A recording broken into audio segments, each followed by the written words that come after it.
Salut Carrie James, Et c'est Hip Hop Corner, c'est Nixstar. Bienvenue à toi. merci. Peux-tu nous parler un peu des débuts du hip-hop? Bon, t'as commencé justement avec l'école de Lionel D, Dynasty, à l'époque de Radio Nova, Ouais. à toute cette époque-là. Et donc tu as écouté pas mal de choses qui t'ont inspiré par la suite. Peux-tu nous parler un peu des débuts? Tout début. Moi, mes débuts, c'est les années 90. Mes premiers textes, ouais, c'est vraiment 1989, 1990.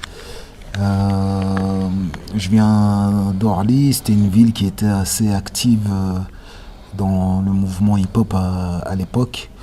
Et puis c'est une ville qui est collée à la ville de Vitry-sur-Seine.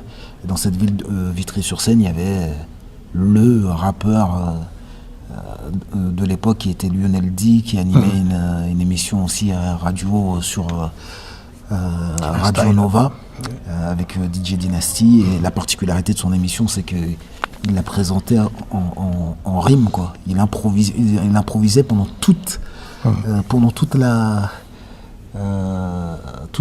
l'émission. Je me rappelle, un jour, il avait dit attention, un nouveau rythme m'arrive, il ne va pas partir à la dérive.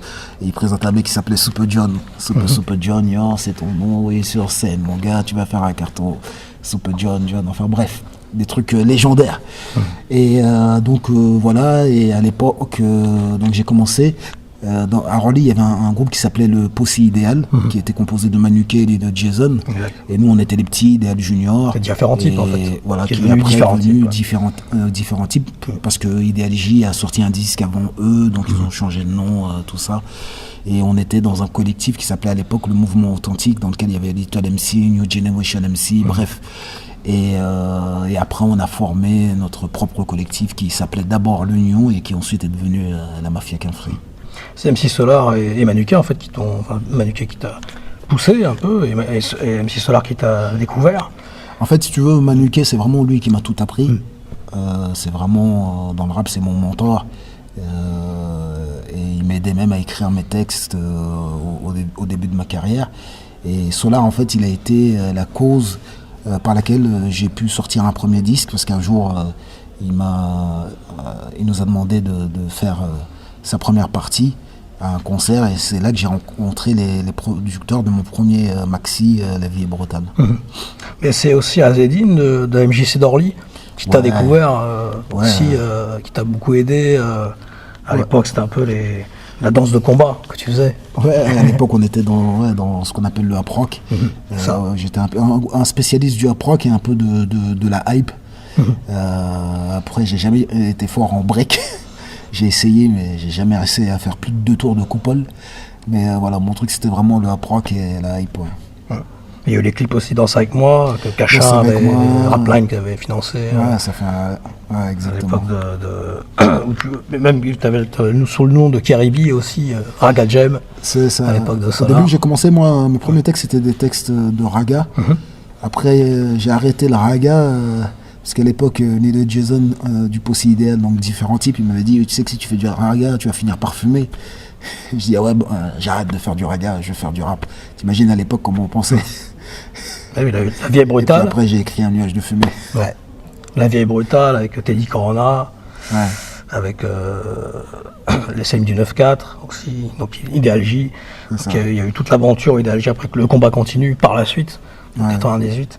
Donc Idéal J, c'est aussi une période charnière en fait qui t'a amené vers. Ouais, c'est une période importante. C'était une période un peu ghetto, enfin un peu beaucoup, très très ghetto. On était très street. On a eu une période où on essayait de faire comme les Américains et puis après on s'est rendu compte qu'on avait notre propre identité. Et donc on a revendiqué l'identité des mecs de cité, Lacoste. Voilà, il n'y avait pas beaucoup de gens qui étaient dans cette ligne directrice à l'époque. Il y avait les mecs du 78, Express D, et nous, les mecs d'Orly, Choisy, Vitry, quoi. Et t'écoutais beaucoup Above the Law, RBX, Job Bomb, la Hiroshima, Comment tu sais ça? On s'était déjà vu. Seven Execution Style Murder. Il dit I have no remorse cause I'm a murderer. Have you don't ever hear about a killer Adieu Bombs, Black Hiroshima. Ouais, c'était grave. Il y avait Paris aussi. Si quelqu'un dit que c'est le plus gros album de rap, il n'aura pas dit n'importe quoi. The Chronic, c'est un album de ouf. Et si quelqu'un dit que Shook One, c'est le plus gros morceau de rap de tous les temps, il n'aura pas dit n'importe quoi aussi. Il y a beaucoup de gens à l'époque, Ascari X, d'Oakland et tout ça, des gens comme ça qui étaient vachement engagés, Paris. En fait, la perte, justement, parce que par rapport à la Mafia Cafri, la perte de la Montana a fait que tu as changé de cap. Donc, si c'était à refaire 2001, c'est là où tu t'es révélé, en fait, tu as compris certaines choses, en fait, et tu as totalement changé. Je dirais pas que j'ai compris, je dirais pas que j'ai compris, je dirais que j'ai tranché. Parce que si tu écoutes l'album Idéologie, le combat continue, tu as un morceau qui s'appelle J'ai un message. Et J'ai un message, là tu viens de voir la pièce, tu vois, c'est le même discours que Constat amer que j'ai un peu interprété, où je dénonce le manque de solidarité entre les mecs de cité, la jalousie qui nous ronge. Je le disais déjà dans J'ai un message. Et donc, tu vois, Nuage de fumée, par exemple, tu vois, je faisais pas l'apologie des drogues. Je disais que j'en fumais, mais que je le vivais mal. Donc, tu vois, en fait, je pense que j'étais sur une bascule, et après le décès de LAS, et voilà, j'ai basculé d'un côté plutôt que de l'autre. Est-ce que Mafia Cafri, s'il y avait eu un manager tel Kenzie, il y avait eu pour Minister Hammer, un peu à l'image de G Prince pour Apollo, tu vois, il aurait pu solidifier vraiment l'état d'esprit, d'engagement et tu vois, de positif.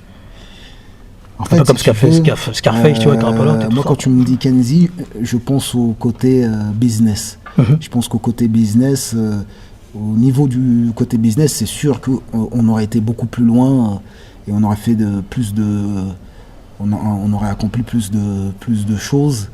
Mais après, si tu veux, la Mafia Cafri, comme c'était pas que de la musique, il n'aurait pas suffi d'être un bon businessman pour gérer la Mafia Cafri. La Mafia Cafri était gérée aussi par les mecs de rue, quoi, tu vois. Donc c'était plus complexe que ça. C'est pour ça que je pensais à G Prince, un peu, dans l'esprit de G Prince. Ouais. Est-ce que des littératures comme W.O. Dubois ou Easy Papers, des Franz Caswell Singh, t'ont inspiré? Je connais pas. C'est des littératures afro-américaines, en fait. Je connais pas, désolé. Pas trop, d'accord. Alors, par rapport à ton nouvel album, Je rappe encore, comment il a été fait, comment il a été pensé, surtout le titre. Je me suis beaucoup impliqué dans cet album-là, tu vois. La prod, c'est une prod de Will Starr. Après, je me suis rendu compte que l'album il est un peu plus sombre que le précédent album Mohamed Alix, mais je me suis pas dit je vais faire un album sombre, quoi. Au fur et à mesure, j'ai enregistré les titres comme ça, et puis je me rappelle pas non plus quand je suis rentré en studio, je me suis pas dit je vais faire un album comme ci ou comme ça. J'ai commencé à enregistrer des titres et puis ça s'est fait. Tu vois, par exemple, il y a des chansons dans l'album comme Le Mélancolique. C'est une chanson qui a été coécrite par et même celui qui a écrit en grande partie Thomas. Tu vois, il me ramène la chanson, je l'écoute, je trouve qu'elle me parle, et puis je l'ai mise dans l'album, quoi, tu vois. Donc j'étais pas dans un truc de calcul. Allez, Idéologie, il y a tout ce côté Black Panther, l'imagerie, Black Panther Party. Ouais, Auckland, justement. Ouais, après, si tu veux, c'est l'imagerie, c'est les sons qui ont inspiré l'imagerie. Moi, je présente l'album à Leïla, elle l'écoute, et ensuite, ça lui inspire quelque chose, et elle fait des propositions, quoi. PDM aussi, donc pareil, il y a beaucoup d'engagement aussi dans ce morceau-là. Ouais. Tu peux nous parler un peu de ce morceau? C'est un morceau que j'avais fait, je crois que c'est le premier morceau que j'ai enregistré, ou en tout cas le premier morceau que j'ai écrit. C'était en réaction aux propos de Donald Trump quand il a insulté Haïti de pays de merde, tu vois. Et je l'ai écrit, mais on l'a gardé sous le coude, et on l'a sorti quelques mois après, quoi. Voilà. Et la prod, c'est un mec qui s'appelle 187, qui est de Molenbeek. D'accord. Ok. Blues, featuring Fefe, pareil, on ressent un peu ce côté presque le dancehall, le vrai, tu vois, la Scarface, à la, à la Carino, ce genre de choses. Tu parles de Scarface de Ghetto Boys, ouais. Voilà. I never see a man cry, still I see a man die. C'est ça, The Diary. faut qu'on se pose un jour, on se fait une longue interview, on écoute du son, on leur fait montrer où ça, comment ça a commencé. Quel rappeur. Ouais. Quel rappeur. Bon, Blues, c'est un des morceaux les plus impactants de l'album, en tout cas à mon sens, et même sur scène, ce morceau est incroyable. Et là aussi, c'est un morceau qui est réalisé par Thomas et aussi par Rémi de Medellin. Medellin, il me place toujours une ou deux prods dans l'album, quoi. Donc moi j'écris le texte, mais Fefe écrit son texte et sa partie. En fait, comment ça a commencé, je me suis dit, j'ai envie de faire un morceau blues, et j'avais ce petit thème là, j'ai enregistré ça, et ensuite ils ont reconstruit tout un instru au-dessus, autour de ça, quoi. Ouais. Ça fait penser un peu à David Banner aussi, le clip avec Mississippi, un peu, tu vois, dans l'esprit un peu, par rapport à plein de choses comme ça. Banlieusard, le film distribué par Netflix, tu n'as eu donc que Netflix qui ont pu le distribuer, quoi, du coup. Aucune chaîne de télé française n'a voulu financer le film. Il y a vraiment une censure, quoi, derrière. Ils voulaient pas que je parle. Ils voulaient pas que je prenne la parole au cinéma. Ils aiment bien que, tu vois, ils aiment bien que quelqu'un qui vient pas de notre milieu parle de notre milieu, et que nous on prête caution à cette personne-là. Mais quand on veut prendre la parole nous-mêmes pour parler de nous-mêmes, là tout de suite il y a des barrières, quoi. Et donc moi qui suis pas un pro américain, finalement c'est Netflix qui m'a donné la parole, et une parole complètement libre. C'est-à-dire ils sont pas intervenus sur le scénario, ils sont pas même sur le tournage, ils sont venus une ou deux fois.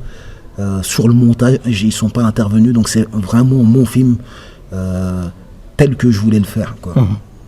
La fondation ACS que tu as créée en 2007, donc apprendre, comprendre, entreprendre et servir, ça a beaucoup aidé aussi à certaines personnes par rapport au soutien scolaire, et tu t'es engagé vraiment là-dedans. Tu peux nous en parler un peu? Ouais, c'est une association qui s'appelle ACS, comment apprendre, comprendre, entreprendre et servir. Aujourd'hui, on fait principalement du financement d'études supérieures. C'est-à-dire, on aide des jeunes à poursuivre leurs études supérieures, parce que je me suis rendu compte qu'il y a beaucoup de jeunes qui ont les capacités, mais qui à un moment ont plus les moyens de poursuivre leurs études. Alors ils commencent par faire un job tout en faisant les études, et au fur et à mesure ils rentrent dans la vie active et ils abandonnent les études. Donc on fait ça principalement. Avif, Maître Souleymane, tu peux nous parler Avif de cette pièce? En fait, j'avais écrit le scénario du long métrage, donc le film qui sera diffusé sur Netflix en octobre. Et donc dans ce scénario, il y a ce personnage de Souleymane Traoré qui est élève avocat et qui passe le concours d'éloquence de la petite conférence. Et donc au cinéma, c'est plus compliqué d'avoir des longs discours, des longues plaidoiries. Donc à chaque fois, au fur et à mesure des versions du scénario, on me demandait d'enlever des plaidoiries, et finalement j'ai décidé de prendre toutes ces plaidoiries et d'en faire une pièce de théâtre qui est devenue Avif, et qui a existé avant le film, parce que ça a été plus facile à monter qu'un film, quoi. D'accord. Le hip-hop actuel, pour toi, c'est un peu la Zumba. Ouais, dans 2 minutes. Allez, vas-y. La Zumba. Le hip-hop actuel. Une partie. Le hip-hop actuel, ouais. Est-ce que ça s'appelle du hip-hop? Ouais. Quand t'écoutes, tu me parles de Scarface, tu me parles de The Chronic, et tu écoutes RBX, MC Ren. Et moi, j'ai une petite analyse. Tu sais ce qui s'est passé en réalité? C'est que tu te rappelles de la R&B. Il y avait Matthew Stone, il y avait... La R&B, elle a disparu. Mais en fait, elle n'a pas disparu. C'est le rap qui a aspiré la R&B. C'est-à-dire que les rappeurs sont devenus des chanteurs de R&B. C'est ça qui s'est passé en fait. Donc voilà, moi j'ai rien contre ceux qui... Tu peux chanter, mais après il faut avoir un peu de fond. Même si tu fais une chanson d'amour, tu peux quand même bien parler d'amour d'une façon poétique, quoi. Le problème, c'est que tout est léger, et même musicalement, c'est pas top, quoi. Ouais. Dernier message à faire passer aux jeunes qui commencent le hip-hop. Aux gens qui commencent le hip-hop, rentrez pas là-dedans pour faire de l'argent. On rentrait-y par passion. Voilà. D'accord. Merci beaucoup, Kerry James. Cool, c'est cool. Hip Hop Corner. Il faut qu'on se refasse un truc. Ouais, on écoute des sons. Je te donne un concept d'émission. On écoute des sons et on parle. Ouais, moi, ça me rappelle ça. J'étais là. C'est ça. Un concept d'émission. Allez. Merci beaucoup, Kerry. Merci beaucoup, Kerry.